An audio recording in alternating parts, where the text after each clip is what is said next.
Monsieur Guo, merci beaucoup. Thank you very much, Mr. Guo. I would now like to invite Ms. Min Yang Sun and Ms. Kathering Ngo to conclude this presentation on classical Chinese. Thank you, ladies.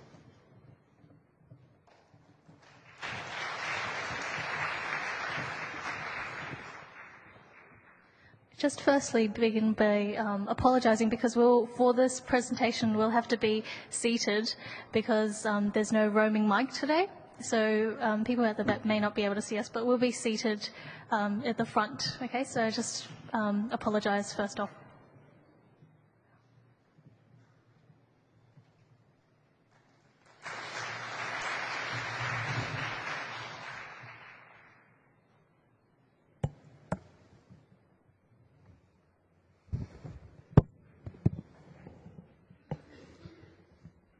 Venerable Master Ching Kung, Your Excellencies, distinguished guests and speakers, ladies and gentlemen. Most people think of learning Chinese like climbing the Great Wall. And I did too until recently. You see, I was born in New Zealand and later moved to Australia, which you can probably tell from my accent. And like other ethnic Chinese, growing up in an English-speaking environment, I always found those characters complicated. No matter how many times I wrote it out, I wouldn't be able to remember it for very long.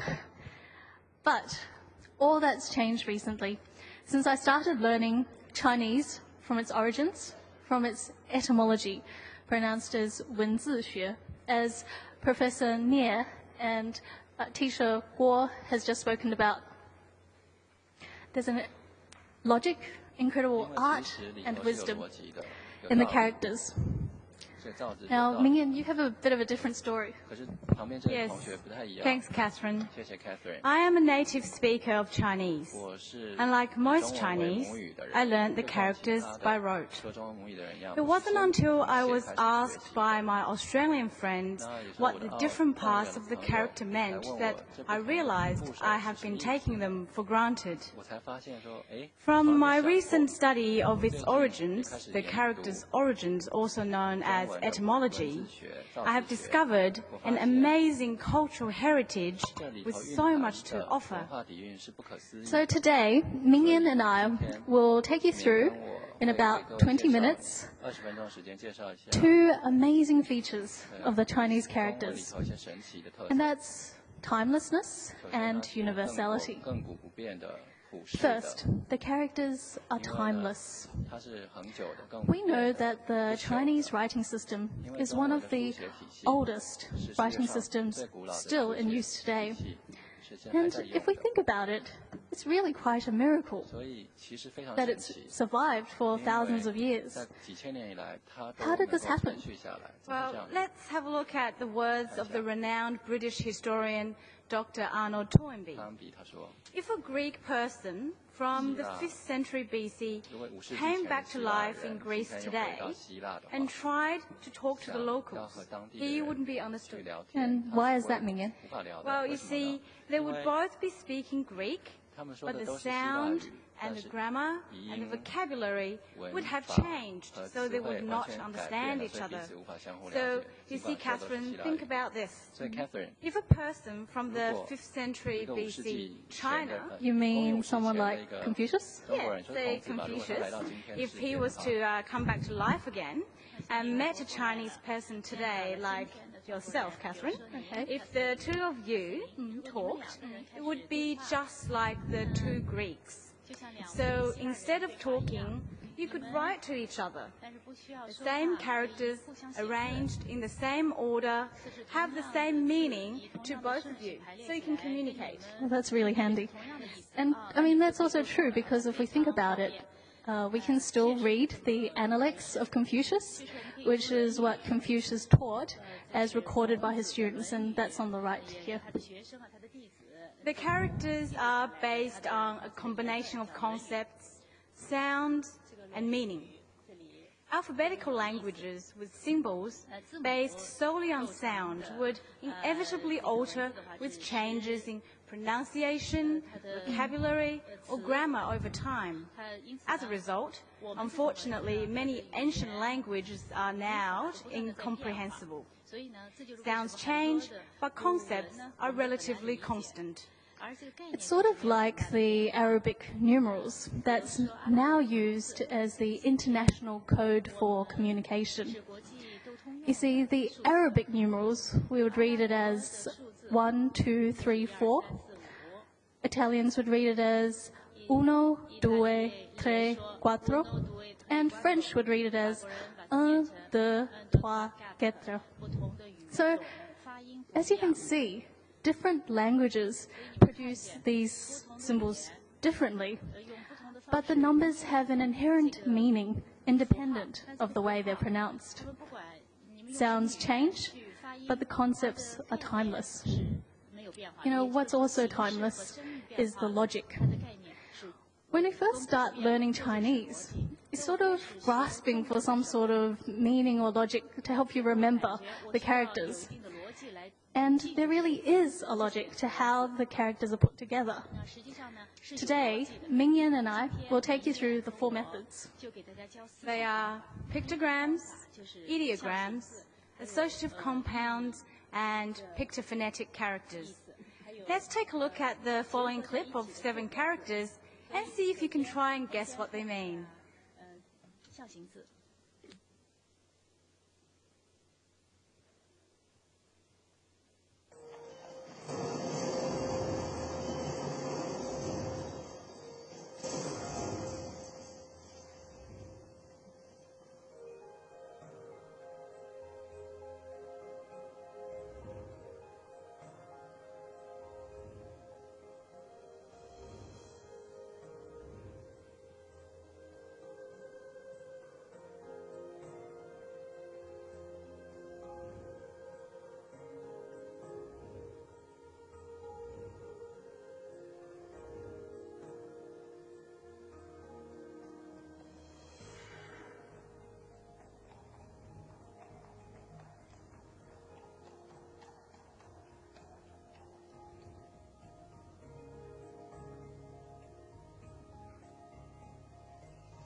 Okay.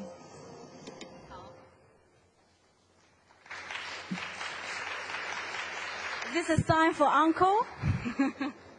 Okay, let's now see how many you guessed right. This character here represents the moon. No matter where we come from, we mostly see the moon as crescent-shaped, hence the crescent shape of the character for moon. At the bottom of this slide are the ancient forms of the characters, starting from the earliest on the left. The modern script we use today is at the top. You can see how the form has evolved slightly over time. This was due to the writing tools and surfaces used. The earlier forms of the character tend to bear a closer resemblance to its original meaning and can really help us understand the modern form better. Let's look at the next one. The character for water looks like the flowing water. As we can see, there was originally 2 strokes, almost parallel on either side of a central line to represent the flow of water. But for convenience of writing, the strokes have now joined together as you can see in the modern form at the very top right. This is the character for our ears. We can appreciate that it clearly takes the shape of an ear. Next, we have, well, a horse is a horse, of course. This is the character for horse. We can see the earliest form on the left, that the horse is really rearing up on its back legs. Continuing on the theme of animals, this is a turtle, and if you can look at the top, the modern form on the top, there's a head at the top, a tail at the bottom, its shell on the right, and feet on the left. Can you see it? On first glance, there seems to be a lot of strokes, and it's definitely one of the characters that I struggled with when I was much younger. But after we understand the picture that it comes from, it's much, much easier. The next one is cart or vehicle. The square box in the middle represents the wheel and its spokes. Next is the character for tree or wood. The branches are at the top and its roots are at the bottom. So as we can see, all these characters, not all of them, but all these characters were originally sketches or outlines of an object based on its characteristic traits. These are called pictograms, method number 1, and are the earliest method of creating the characters. But, ladies and gentlemen, Chinese is more than just pictograms. The characters were created to communicate ideas and concepts using different methods, which we will look at now. The next type of characters is called the ideograms. Ideograms are used to express more abstract ideas that could not just be simply drawn. For example, if we look at the tree character and add a stroke indicating its lower part, the roots, it becomes a character for root or foundation. Not only does it mean the foundation of the tree, but it also means the fundamental part or origin of something. And if we add another stroke, to the upper part of the tree, it indicates the end or tip of the branch. Again, not only does it mean the extremity of the branch, but also the end stage or final part of something. So these more abstract concepts are expressed through the method of ideograms, and they are known as 指示 in Chinese. So we've seen pictograms for simple depictions and ideograms for more abstract concepts. The next category we'll be looking at is associative compounds. Now, that basically just means a combination of characters that are associated to make a new meaning and therefore a new character. For example, if we put two trees together, it becomes the character for forest.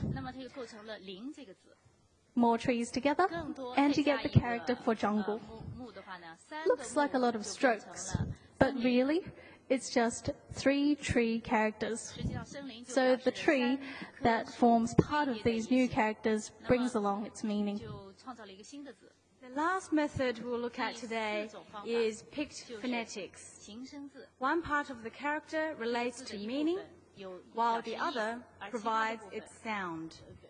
For example, 2 types of river. Both have the water element, that is the 3 dots on the left. So how do you tell them apart? Well, from the sound of their waters. The famous Yangtze River in China, the sound of its water against the rocks is gang, gang, gang. Hence, the character takes its sound and is pronounced as jiang.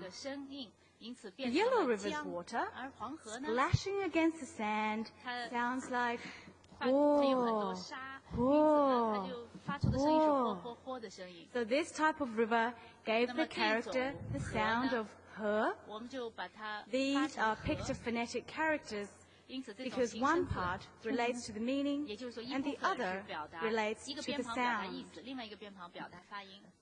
So now we've seen the 4 methods of creating the characters, and these basic principles haven't changed for thousands of years. That sort of wraps up the feature of timelessness. Yeah, let's now move on to universality. In this part, we will consider this feature in terms of universal observations and values. The characters are based on observations that are the same everywhere. This means no matter where we come from, everyone in the world can relate to it. For example, no matter where we are, the sun will always rise in the east and set in the west. Speaking of which, this is the character for east. We can clearly see it's made up of the tree character again, with the sun in the middle. And the sun here is more fuller compared to the crescent shape of the moon that we saw before.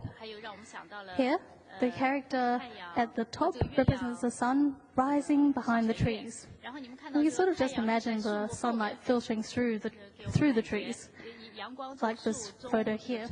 So where does the sun rise? Well, in the east. So this is the character for the east. And this brings us to the character for west. Well, the ancient form of the character for west was actually the picture of a bird sitting on top of its nest. So, Kathering, how does this relate to west? Well, Mingyan, think about it. When do birds go back to their nest? Well, they go back in the evening. Birds go back when the sun sets, and the sun sets in the west. That's why this character represents west. Isn't that clever? Yeah, I agree. So the universality of the characters, it doesn't just relate to the environment, as we've seen with the presentations before. It also relates to humans, and this is the person, character for person. It's the outline of a person side on. When we describe how big something is, we stretch out our arms. It's this big, which is the character for big. And 2 people standing next to each other, you have the character for equal or side by side. And next, we will explore some characters related to speech. This is the character for speech. We have the mouth at the bottom, the tongue is in the middle, and its movement produces the sound of our voice, as represented by the 2 lines at the top. Confucius attached much importance to 4 types of teaching, one of which was the art of speech. Now, this next one has what looks like 2 speech characters next to each other. So what would that represent? Well, it means 2 people talking at the same time, not listening to respecting each other's ideas. So really, 2 people talking at the same time, not listening to each other, and not respecting each other's ideas. Another character with the speech component is trustworthiness, which has speech on the right and person on the left. Putting the 2 together means a person who can stand by their words. They're honest, they can walk the talk, and keep a promise. So now every time I write the characters, it would remind me of this value. Okay, so we'll just quickly wrap up. As we've realized, the characters open a world of wisdom that's timeless and universal.